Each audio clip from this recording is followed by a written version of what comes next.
Le plaisir est pour moi de vous informer, mesdames et messieurs, bienvenue dans ce bulletin d'information qui s'ouvre avec cette note où ils étaient près de 1800 à s'être rassemblés à Paris le week-end dernier pour une marche contre la guerre en République démocratique du Congo.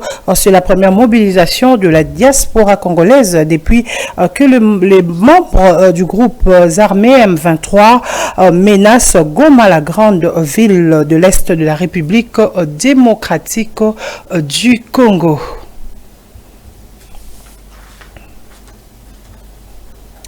Et la situation sécuritaire à l'est de la République démocratique du Congo préoccupe tout Congolais. C'est dans ce sens que l'Église de réveil au Congo a consacré une journée destinée à la prière, tournant le regard vers Dieu pour implorer la paix à l'est du pays, prier pour le FARDC Wazalendo qui se battent pour l'intégrité territoriale congolaise. Cette cérémonie s'est tenue aujourd'hui à l'esplanade du Palais du Peuple à Kinshasa, où l'Église a lancé un appel aux politiciens et tout patriotes à se mettre derrière les chefs de l'État pour conquérir notre terre. Nous y reviendrons dans la grande édition.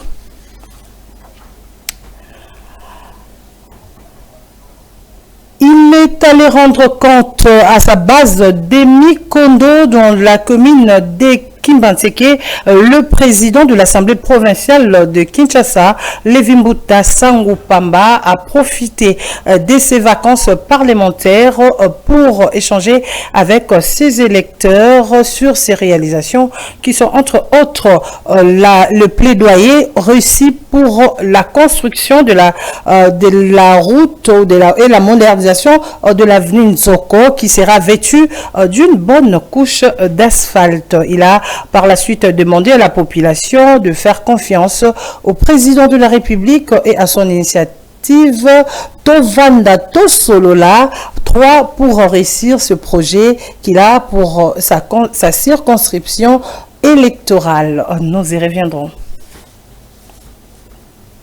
Et le vice-gouverneur du Sud Kivu, maître Jean-Jacques Elakano, a parcouru une grande partie du territoire de Fizi pour sensibiliser les jeunes Wazalendo et d'autres volontaires à rejoindre les forces armées de la République démocratique du Congo. Gaston Mbouyi nous en parle. Nous y reviendrons dans la grande édition. Et au Kasaï central, le président de la force du génie congolais pour l'avenir, Konde Mukendi, a fait une descente le dimanche 2 février sur les routes du Kasaï central en vue de se rendre compte de l'évolution des travaux de réhabilitation de la route Kananga, Kabeya-Kamwanga via Dibaya par cantonnage manuel lancé le 26 décembre dernier. Et enfin, pour boucler la boucle, la pastèque riche en vitamines C, B1, B6 qui favorise la vision et la santé de la peau et des muqueuses. Découvrons ensemble le bienfait de la pastèque que vous propose Cosette Njoko. La pastèque est un fruit gorgé d'eau, de sucre, de fibres et des nutriments essentiels comme le vitamine A, B6 et C, des oxydants de lycopène, des acides aminés et du potassium. Ces graines sont riches en protéines, magnésium, vitamine B et en bonne graisse. Grâce à ces nutriments, la pastèque aide à protéger les cellules de dommages liés au stress et domine ainsi le risque de la maladie cardiovasculaire.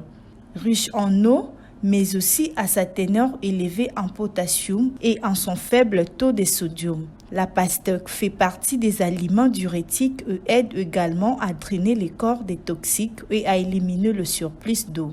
Il est par ailleurs riche en bêta-carotène, le précurseur de la vitamine A qui intervient dans la synthèse de la mélanine et protège la peau des effets nocifs du soleil. Intéressant pour la vision crépusculaire, La peau de la pastèque peut être utilisée pour nettoyer le visage et éliminer les impuretés avec autant de bienfaits. Et il élimine les impuretés avec autant de bienfaits. N'hésitez pas surtout à consommer sans modération la pastèque. Journal Ernest. Voilà, mesdames et messieurs, c'est par ici que nous bouclons la boucle et je vous donne rendez-vous à 20h30 pour la grande édition du journal de votre télévision RTVL. Quant à moi, je vous dis bonne suite de programme sur nos antennes.